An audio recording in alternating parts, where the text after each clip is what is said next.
Yo, what is going on today, guys? It is Sam, better known as Samito here. Welcome back to the channel today for another episode, a new series debut here of what's called Top 500 Explain, where basically I'm going to be reviewing my gameplay or someone else's gameplay and going in depth as to why I make the decisions I make. Ultimately, my goal is to have it be the most informative educational series in Overwatch history for ranked, right? Like you have all these in-depth VOD reviews for, Overwatch League from really good players and all this other stuff, but like my goal is to kind of apply that mindset, but to ranked and explaining my own perspective about my playstyle. I'm going to start with Doomfist, who's a very niche character that a lot of people don't understand how to play, and I'm going to be going over it today because I love to play Doomfist. He's really fun, and yeah, let's do it. Before we get into the video, though, if you're new to the channel, be sure to hit that subscribe button. A lot of people, like 40 to 50% of my audience, isn't actually subscribed who watches the content, so if that sounds like you and you haven't hit that sub button, if you consider doing it, that'd really help me out a lot. If not, no worries. Streams are every day on this YouTube channel at 11 a.m. EST, so be sure to tune into that as well. And now, finally, let's get right into the video. Funny enough, in this game, I ended up getting J3 and Matman on my team. So let's get to the start here, right? The game started up. I want to diag off of that, the spawn door just to get as much distance as possible. The first thing you need to think about is Doomfist is setting up. So I'm like, okay, I'm going to go to the left side of the map, zone out tanks and flankers that like to come up over there. And if there's too much for me to handle, I'm going to back up. So I hear the Tracer coming, and I think that she's going to come for me, right? So what I'm going to do is I'm going to try to bait her in and see if I can get a quick kill on her, right? I'm going to LOS her by baiting her into me, sit on this ledge, and charge up a punch. If I charge up the punch, I might be able to get a quick pick on her, and if I do hit that punch because she doesn't recall, then I end up getting a big kill, which will allow me to get way more space. But I missed the punch, so I decided to kite back to my team since I don't have cooldowns. So I'm going to use 2 of my cooldowns to get into my healer so that this guy will get away from me and I'll be able to play my life. Because at this point, like a Doom versus Tracer, in the neutral, a Tracer definitely has the advantage. That's not really a fight that I want to take, right? I do want to try to zone him out, but I don't want to take that fight. I want to bully their dive tanks when they come in because they have a Winston, which is really good for Doom to go into. So I get healed up, I'm waiting, and I see the Winston here. I know that he's going to like to dive my team. So what I'm going to do is I'm going to pour all of my cooldowns into him and peel my backline, right? Because their comp the success of that comp relies on them pushing forward into my team with the Winston leading the dive. So if I knock him in the air, punch him away quickly into this rail after, have my E to get out if I need to, I'm going to be able to just full kill him, right? So let's look at this again really quick what I do here. I wait for the Winston to show up. He's going to show up. I'm going to uppercut him away, put a bunch of shotgun bullets into him, punch him real quick, and just quickly get the finish. I start with the uppercut and then use the punch to stun in case he wants to jump out, because if I mess up his jump on the way out, then that's going to be a free kill, and I can also knock him off this railing. So it's a quick, easy kill, right? After I kill this Winston, I'm actually set up for an engage on another target, right? So I'm just kind of looking around for a target. I'm being patient. I decide to force out the Tracer next to peel my Ana, because look at my supports. They're both very low right here, and the biggest kill potential and threat to them is that Tracer. So while my supports group up, I go for an E onto the Tracer to see if I can catch her off guard. She will have used a few of her cooldowns, right? And then I'm going to punch right back into my team and just wait, right? After I punch back into my team, I'm waiting for my cooldowns to come back, and then I'm going to look for an angle. So the D.Va is 1 HP. I get the finish onto her. After I kill that D.Va, all of my cooldowns are back, and I've already set up left for the soldier. So I'm going to go for a rollout onto the soldier. I do try to punch glide out, but I don't quite get the distance I want. So instead, I go for an E straight into him as well. Doomfist is very, very good into Soldier 76. If you catch him in the E uppercut combo, he's always going to die. So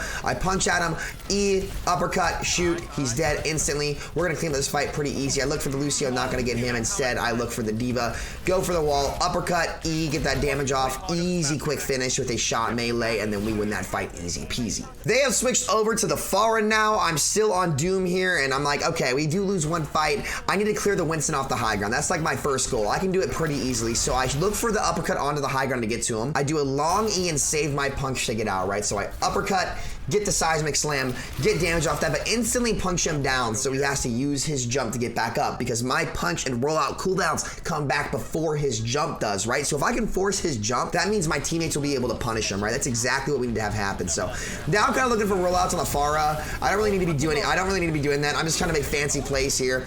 D.Va bomb comes in. I think we do end up losing this fight. Yeah, no, we're not gonna be able to get anything here. So I'm just kind of punching on the point, looking for angles, continuing to bully this Winston, and I end up having to stabilize back into my team. Once I get low there and I can't get a kill, I always punch back into my team, right? Because that's the most important thing to do. So I think I look for the Pharah again, and I get the Mercy here.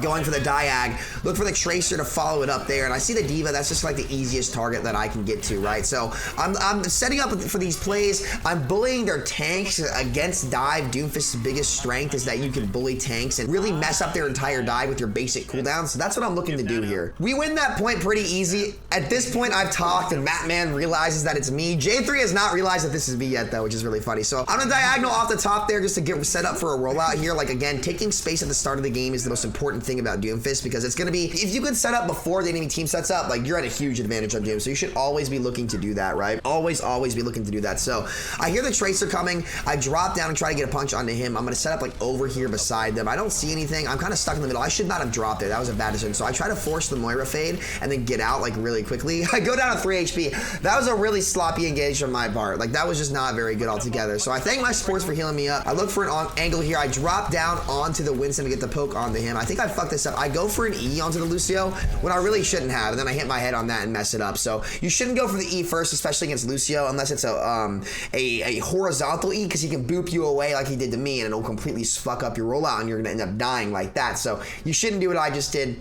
Take better angles. Now I'm kind of just spamming cooldowns on the Zarya who's trying to frontline here. I'm gonna knock her back onto the point so I can get a setup onto their backline. We're kind of just waiting to see what my team does here. Doom is a very team line hero, so I go for her there. I knock the Tracer off the map with my punch. I'm gonna uppercut the Lucia, and then I just wait patiently. Even if I'm nanoed, there's no reason to drop off your rollout spot, right? A lot of Dooms, when they get nanoed, after punching this Tracer off the map, they'll just like jump straight in. After I couldn't finish that Lucio, I had no cooldown. So what I'm gonna do is I'm gonna stay on this high ground here, because if I sit on this high ground, that's how I'm gonna get the really good E that I want, or a good punch angle, right? So I go for the E on the Lucio. I'm not quite gonna find him. Punch over the top to look for this Moira. I kind of get stuck here on the summer, which is really bad. Like, I fuck up my cooldowns to go too deep, but I am able to get out like 7 HP. Back to my supports. Pretty bad cooldown usage there for me, but it was enough to win the fight for the team. So after that, I'm gonna set up above them. Since they're on Somber Tracer, right? That means that they'll have to jump up to me if they want to kill me, and they can't snipe me or something like that. Meaning, I can just sit up here and force them up. If they jump up to me, I can punch out just fine if I can't handle the fight, but otherwise, I have to set up for the next fight. So I'm gonna drop behind them, punch the Winston in, and chain my cooldowns on him and mess up his jump. Big kill, right? Listen to this here. Boom. After that, that's kind of how you duel Tracers, guys. So after I punch the Winston, what you want to do with your punch is force the Tracer to start blinking, okay? Let her know that you're going to charge that punch up, okay?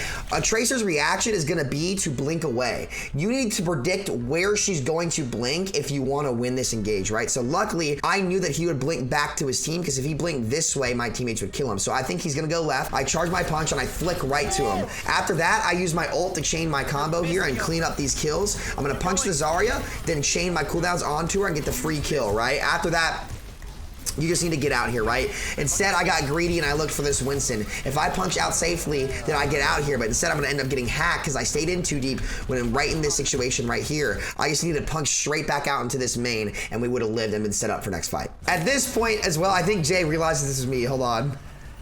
Monkey's on point. Wait, he has no Amanda? Hey, Amanda. So I come back in here from the setup up top. I look for this Lucio. I barely missed a punch on him, and he gets the beat off. We probably would have won this fight if I hit that punch. I mean, sometimes you hit him, sometimes you don't, but I am going to E and get the punch off onto him after I catch him, finish off the kill onto him there, but an earlier kill would have been a big deal. So I'm trying to shoot this Tracer and force her cooldowns before I go for her. I want to punch at that Sombra, but then I just decide to go away. I look for his translocator. I can't quite find it. It's right there. He ends up canceling it and putting another one down. We let them flip the point. So I go for the Sombra, force him out, and then I just kind of sit here and wait. While I'm waiting, I'm charging up a punch. Gonna try to force the Moira fade with my uppercut, right? So I have my E to finish her off wherever she goes. And I look for her, but I just kind of miss her, right? So I know she's gone behind me. The monkey jumps into my punch. I get the kill onto the Lucio. If you have no cooldowns in your ultimate in a fight that can go either way, always pop that ultimate. Your ultimate is your ultimate get out of jail free card, right? So I'm CCing them into my team, using my ult to reset my cooldowns and confirm kills. So I see the Moira with my ult. I want to put it in the middle to where it'll force the Tracer recall or force her fade. I know she's just going to fade, so I try to put it where it'll hit both of them at the same time and force both their cooldowns. So I do that there. I charge a punch at the Moira. I hit her. My goal is to force her fade, right? You need two things to force fade. You want to either use your punch to force the fade and then have your E uppercut to finish her off, or you want to E uppercut into her to use your punch to finish her off. Both can work, but after I force the fade, I'm listening to where she goes. I see her over here. I go for the E. J3 is going to feed. speed to her, but I know she won't have her cooldowns, right? So I use whatever's left in my mobility to catch up to her and take the neutral fight with my little hand cannon shotguns, right? And that usually will favor me if she's used her cooldowns. So I force her cooldowns, kill her after. J3's being a fucking clown.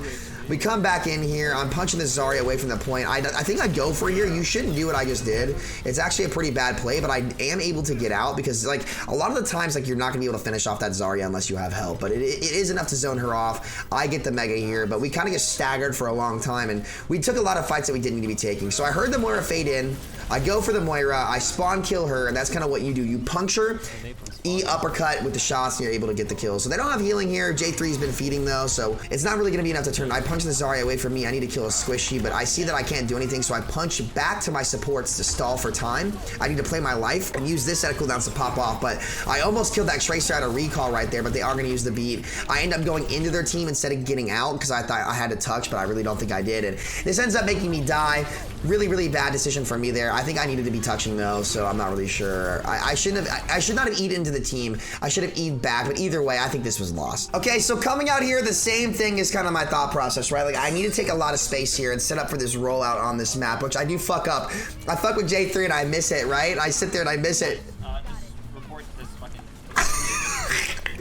So I go for the rollout here. This is a really risky play, right? It's a tough rollout, but a lot of times you should wait and see who's here. But I just Hail Married this one. Went for the big long E over the top. Catch the Lucio, but I missed my shot on him, so I barely missed the finish. So I ended up going for the punch on the Moira, but that's really, really risky what I did there because if I had impacted that Winston, I would have been dead because it would have blocked my punch velocity. So I should have just punched out there safely, but luckily the Moira faded and I forced the Moira fade as well. I got greedy and got away with it. So Lucio comes in there. I can't get anything with that, so I'm gonna punch right back into my team. Force the Sombra out first, and then after that Sombra gets forced out, that's when I go. I punch the Winston and I call him immediately, right? Because you need teammates to follow up. If you force their movement into an inoptimal position, you need to call for your teammates to follow up. That's like the most value Doomfist can get by displacing people. So I knock him into that. I go for the E to immediately follow up and the uppercut, but he jumps out and gets bubbled barely. So I'm landing. Notice how when I use all my cooldowns, I always land in my support so that they can keep me alive. Like, if you're gonna use all your cooldowns, you always need to land near your support so that you'll survive. If not, you're gonna feed. So Matman gets the hook. I see the Zarya's hooked, and that's where I know immediately I'm gonna be able to kill this guy because he's gonna have to kite back to his team. I'll be able to punch him back into this wall when I get the punch. So I look for the follow-up here, punch him into the wall, get the follow-up kill, and I just wait for my cooldowns to come back. I look for a target. I go for the E on the Lucio just to generate shields, but I am gonna die to both of those people combined as I go to the moon. But it is enough for my teammates to win because I put so much pressure on them that they're not gonna be able to hold that, and obviously a lot of damage as well. So I do die for that, but that's kind of the drop off of Doomfist. Like, you need to feed on the hero to get value. So if you're scared of feeding, then don't even play Doomfist. Like, you need to be prepared to die all the time. This is one of those hero types, right? So I set up for the rollout again just to get a good AoE. I see the D.Va low here. I'm gonna see him, force him back, look for the kill. I'm not gonna be able to find it. And my next thought is like, okay, how am I gonna set up for this next fight? Okay, one of the best setups here is to drop on them from above with a punch so you're already in their face. Like, you want the distance to be close to your enemy regardless of the map. So I call for the Nano because Nano was good, but unfortunately we get EMP'd. So I wait out the EMP. I'm ready to go. I don't really have LOS on a target, so it was kind of risky. I missed a bunch of the Winston. I say, okay, I need to use my ult like right now anyway. So I go for the Winston again to peel my backline. Can't quite finish him off. I think I do get him there. I'm gonna punch back into my team and live. Tracer slept, get the kill onto him, and I look for an E right there. Boom. Force the Moira fade right there if I can. Punch the Sombra out if I can. And the reason why I punch out this way, guys, instead of going in there, very important. If I can't force that Moira fade, Doomfist is about forcing cooldowns, right? If I can't force that Moira fade and I continue to go forward, I'm most definitely gonna die, right? So I punch the target behind me that's a squishy so that I can kite out this way, right? So I punch the Sombra, she dies to the D.Va, but most importantly, as I'm generating shields, I'm able to kite back outside the point instead of staying in, so my Ana can heal me while I wait for my cooldowns to come back. If I had gone in there, I would have died 100%. So that's like a very, very important part of Doom, is like using that last cooldown to kind of get out towards your supports. Because I do that, I end up surviving. The Moira gets left. I miss my punch here, which happens, but even if I miss my punch, we're able to pressure out this Moira, I think, as J3 misses a pulse bomb. But I've noticed here again, a lot of Dooms would choose to fight. Low rank Dooms would choose to fight, but I know if I stay in after my Ana's dead, we lose. So I've used my cooldowns. I have my uppercut to use and my punch. I just punch out immediately while I wait for my E to come back. So I'll be able to go all in a second. So I get out alive. I'm playing my life. I go in, get the kill onto the Moira, get the kill onto the diva, and that's the difference. Those 2 kills are the difference in waiting and getting out and resetting from my cooldowns here or going in. If I try to continue to go in with like limited resources, no real kill combo, we would have lost that fight. But because I was patient for that extra 3 or 4 seconds and waited for my cooldowns to come back, I was able to get a nice E, troll with those comms, and get 2 kills that win us the fight. The monkey knocks me off the map.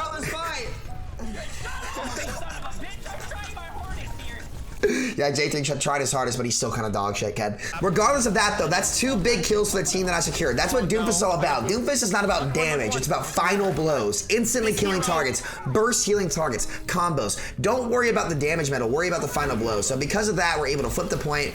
I go for this Tracer, can't get him. I set up here, punch the diva down, go in, and I make a sick play here, actually. Watch this. Boom.